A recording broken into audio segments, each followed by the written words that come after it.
3 बातें आपको स्वीकार करनी है। कर लोगे? कितने लोग कर लेंगे? सभी कर लेंगे? सुनने से पहले ही स्वीकार कर लिया? बड़े अच्छे लोग हैं। एक तो यह भाव करना है कि हम किसी को अपने मन के विचारों से, अपने मन के संकल्पों से किसी को हानि नहीं पहुंचाएंगे, किसी को नुकसान नहीं पहुंचाएंगे। किसी भी तरह का कोई भी व्यक्ति कार्य कर रहा हो, हम उसको करने देंगे, हम उसके कार्य को नुकसान नहीं पहुंचाएंगे। जो कोई हम नुकसान पहुंचाने की किसी के लिए भावना करते हैं, वह हमारे मन का एक बहुत बड़ा दुर्भाव होता है, पाप भाव होता है। नुकसान पहुंचाने का मतलब है कि जैसे कोई व्यक्ति आपके अधीन है और आप जानते हो कि अगर हम इसकी बात को आगे बढ़ा देंगे तो इसका काम बन जाएगा। चाहे वो किसी भी तरह की प्रॉपर्टी की बात हो, चाहे वो बिजनेस की बात हो, किसी के लिए जीवन में अच्छा कोई कहीं पर किसी भी तरह का कोई उन्नति होने की बात हो, आपके संबंध अगर उससे बने हुए हैं और वो आप पर विश्वास करता है, लेकिन आप उसको हानि पहुंचाने का भाव करते हैं, तो ये भाव आपको इस वर्ष नहीं करना है। अगर आप ये चाहते हो कि ये वर्ष हमारा अच्छा बीते तो। और मैं आपको बता रहा हूं, विगत वर्षों में ये जो वर्ष है 2025, ये सबसे अच्छा वर्ष होगा आपके जीवन का, ये मैं आपको बता सकता हूं। और उसका भी कारण यह है क्योंकि आप लोग जिस तरह की भक्ति भावना रखते हैं, उस भक्ति भावना का प्रतिफल आपको जरूर मिलता है। और उस भक्ति भावना में अगर आप ये बातें और जोड़ लेते हैं जो मैं बता रहा हूं, तो इससे आपके पास्ट में जो किए हुए कुछ ऐसे कर्म हैं जिनके माध्यम से आपने अपने अंदर कुछ ऐसा कर्म बंद कर रखा है जो आपके कार्यों में अंतराय डालते हैं, आपके कार्यों में विघ्न आते हैं, उन सबको दूर करने की यह एक छोटी सी विधि आपको बता रहा हूं। अगर आपके कार्य किसी भी तरह से कहीं पर भी रुकते हैं, कोई भी कार्य, तो उन कार्यों को भी संपन्न करने की यह विधि मैं आपको बता रहा हूं। इससे आपको हर कार्य में सफलता मिलेगी। सबसे पहली बात, अपने मन से किसी के कार्य में विघ्न नहीं डालना। कौन सा कार्य? अच्छे कार्य में। ऐसा नहीं कि बच्चा शराब पीने होटल पे जा रहा है तो मुझे रोके नहीं, बच्चा अंडा खाने कहीं दुकान पे जा रहा है तो मुझको रोके नहीं। अच्छे कार्यों में किसी के लिए विघ्न ना डालें। कोई का काम बन रहा हो उसको आप बनने दें। कोई अच्छा काम करने का आगे संकल्प लेकर के आगे बढ़ रहा हो उसे करने दें। आपके मन में जो एक विचार आता है कि इसका ये काम कहीं रुक जाए, मान लो आपके ही घर के बगल में कोई दूसरी अपना बिल्डिंग बना रहा हो, कोई दूसरा अपना कोई दुकान खोल रहा हो, आपके मन में आता है कि घर के बगल में ना करे, कहीं और कर ले। हर संभव प्रयास करके आप उसमें व्यवधान डालने की कोशिश करते हैं।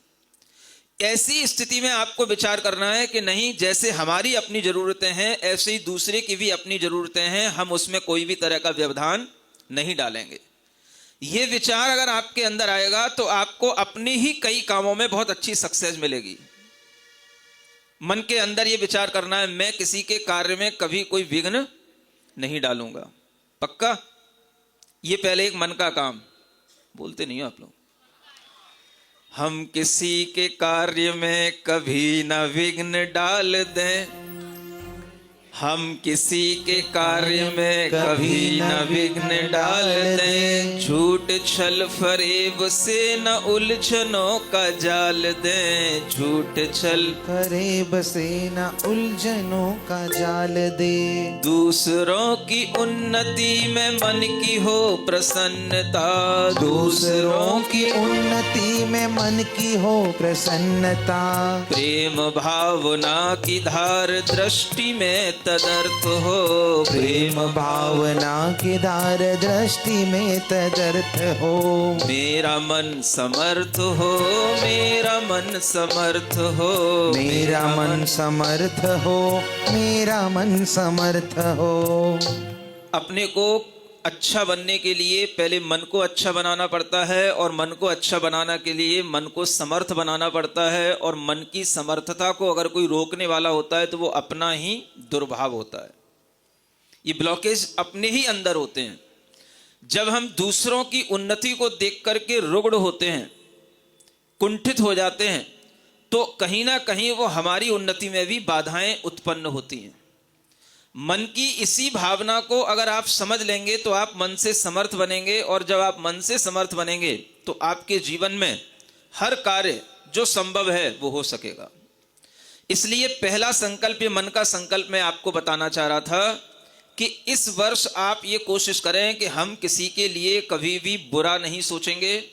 किसी की प्रोग्रेस हो रही होगी, हम उसके लिए कभी भी ईर्ष्या नहीं करेंगे, उसके प्रति मन में कोई भी दुर्भाव नहीं लाएंगे, और कभी भी ऐसा भाव ना करेंगे कि हे भगवान इसका ये काम रुक जाए, ये इस काम में सफलता प्राप्त न कर पाए। ऐसा बहुत होता है, बच्चा भी करता है और बड़े भी करते हैं।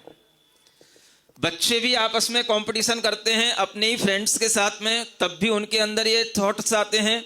और बड़े भी लोग होते हैं, वो भी अपने पड़ोसियों को, समाज के लोगों को देख करके इस तरह से एक जेलसी रखते हैं, और वह कहीं ना कहीं मन के अंदर जो कुंठा का भाव रहता है वो आपकी उन्नति में बाधक होता है। इससे दूर करने के लिए, मन को समर्थ बनाने के लिए आपको ये 4 पंक्तियां गुनगुनाते रहना है जो अभी पढ़ी थी। सुनते हो कि नहीं? पहली बात हो गई, मन से प्रसन्न हो गए, मन से समर्थ होना है, ठीक बात। दूसरी बात वचन की आती है। आपको ये कोशिश करना है कि हम किसी के लिए बुरा न बोलेंगे, न हम कोई बुरे अपने मन के अंदर से शब्द निकालेंगे जिन शब्दों के माध्यम से दूसरा कोई आहत हो, चाहे वो घर का हो चाहे बाहर का हो। आप बाहर के लोगों के लिए तो फिर भी सावधान हो जाते हैं, लेकिन घर के लोगों के लिए तो बिल्कुल ही असावधानी के साथ में रहते हैं। और घर के लोगों के लिए किसी भी तरह का कोई भी अपशब्द बोलना, घर के ही अपने ही परिवार के लोगों के लिए किसी भी तरह के और भी गाली गलौज कर देना, ये भी आपकी एक फिरकत में रहता है। आप कोशिश करें कि मेरे शब्दों से, मेरे वचनों से किसी को कुछ भी चोट ना पहुंचे। सुनते हो? ये सब थोड़े से कठिन काम हो सकते हैं, लेकिन करोगे तो आपके लिए बहुत फायदा मिलेगा। संबंध जब भी बिगड़ते हैं, हमारी वाणी के दुष्प्रयोग के कारण से बिगड़ते हैं, और उन संबंधों में जो बिगाड़ आता है उसमें सबसे बड़ा कारण हमारे अपशब्द रहते हैं। और वो अपशब्द चाहे आप बोल करके करें और चाहे आप मैसेज करके करें, बात एक ही है। सुनते हो कि नहीं? कई बार अब लोग बोलते नहीं हैं, सबके पास मोबाइल रहते हैं, उनके मोबाइलों में बस जो लिखना है, जो करना है, बुरे से बुरा सब बोल सकते हैं, सब उसमें लिख सकते हैं और लोगों के पास में भेज देते हैं। ये करना भी अपने को 1 वर्ष के लिए कम से कम बंद करना है। सुनते हो? अच्छी बातों पे सुनते नहीं लोग। ये संकल्प लेना है कि हम किसी के लिए ना कोई गलत मैसेज भेजेंगे, ना कोई हम गलत बात करेंगे। अच्छी बात होगी तो ही करेंगे, और अगर बुरी बात है तो हम करेंगे नहीं, अपने मन में रख लेंगे, उसको हम बोलेंगे नहीं, हम मौन रह जाएंगे। आपका जीवन केवल आपके मन, वचन और काय की चेष्टाओं से चलता है। बस 3 चीजें हैं आपके पास, और अगर 3 चीजें आपने थोड़ी सी भी सुधारने की कोशिश कर ली तो आपके जीवन में बड़े बड़े सुधार आ जाएंगे। संबंधों की प्रगाढ़ता, मधुरता केवल हमारे वचन व्यवहार से चलती है, और जब वह गलत हो जाती है तो हमारे बीच में कई तरह के कॉन्फ्लिक्ट तैयार हो जाते हैं, जिसके कारण से बहुत बड़े बड़े केस हो जाते हैं और डाइवोर्स तक की नौबत आ जाती है। ये आपको एक ही चीज समझना है कि हमें इस वर्ष वचनों में मृदुता रखनी है, मधुरता रखनी है। वचन कैसे हो? मृदु और मधुर। मृदु समझते हो? सॉफ्ट टॉक, हॉट टॉक नहीं। समझ आ रहा? Hard words not allowed. इनको यूज नहीं करना है। ये शब्दों की एक मधुरता आपके जीवन में आए। और तीसरी चेष्टा काय की है। 2 नियम तो हो गए आपके अच्छा वर्ष बनाने के लिए। और तीसरी चेष्टा आपको अपने काय से करना है। क्या करना है? आपको कोशिश करना है प्रतिदिन दिन में 1 बार पंच मुद्राओं के माध्यम से हमें अरहम योग प्रतिदिन, भले ही हम 10 सेकंड के लिए करें, लेकिन हमें करना है। समझते हो कि नहीं? पंच मुद्राएं जानते हो कौन सी होती हैं? बताओ, अर्यंत मुद्रा कौन सी होती है? हाँ, जानते तो हैं लोग। सिद्ध मुद्रा, आचार्य मुद्रा, उपाध्याय मुद्रा और साधु मुद्रा। इसको ढंग से करना। कम से कम हम इसको शुरू करें 5 मिनट के साथ में शुरू करें। 5 मिनट, एक एक मुद्रा में एक एक मिनट लगाएं, तब आपको उसका बेनिफिट मिलेगा। यूं ही आप केवल हाथ ऐसे ऐसे करके नृत्य की तरह कर दोगे तो उससे कुछ नहीं होगा। समझ में आ रहा है? ये 5 मिनट का अरहम योग आपको शुरू करना है। ये काय की चेष्टा आपके शरीर को निरोग बनाए रख सकती है और रखेगी। और ये मान के चलना, कोई भी चेष्टा, कोई भी बात अगर गुरु के माध्यम से हमारे पास में पहुंचती है तो उसका प्रभाव कई लाख गुना हमारे लिए हो जाता है। मुद्रा का जो अपना प्रभाव है सो है, लेकिन अगर हम ये सोच करके कि नहीं, हमें ये संकल्प किसने दिया? गुरु ने दिया, प्रभु ने दिया, दोनों आपके ऊपर बैठे हैं। समझ में आ रहा है? ऐसा मंगल सुखद अवसर जब आपके सामने देव शास्त्र गुरु सब कुछ है, और उस समय पर आपके मन में सिर्फ इतना ही भाव आना कि हम इन मन वचन काय की चेष्टाओं को अगले वर्ष में सुधारने के लिए भरसक प्रयत्न करेंगे। और 5 मिनट भी हम जरूर, चाहे सुबह, दोपहर, शाम, दुकान पर, कार में बैठे बैठे भी, कहीं पर ट्रेन में बैठे बैठे भी हम 5 मुद्राएं कहीं पर भी लगा सकते हैं। आपको कहीं कोई दिक्कत नहीं है। समझ आ रहा है? बस ड्राइविंग करते हुए मत लगाना। आपके लिए ये 5 मुद्राओं का एक अभ्यास आपको कई तरह के दर्दों से राहत दिलाएगा, कई तरह की आने वाली बीमारियों से आपको राहत दिलाएगा। शरीर से आप स्वस्थ रहोगे तो आपके जीवन में हमेशा एक उमंग बनी रहेगी और आपके जीवन में अच्छा करने की एक भावना बनी रहेगी। ऐसी ये 3 तरह की एक्टिविटी आपको ध्यान में रखना है। सुन लिया? कोई ज्यादा बड़े नियम तो नहीं है, बड़े नियम हम देते भी नहीं है।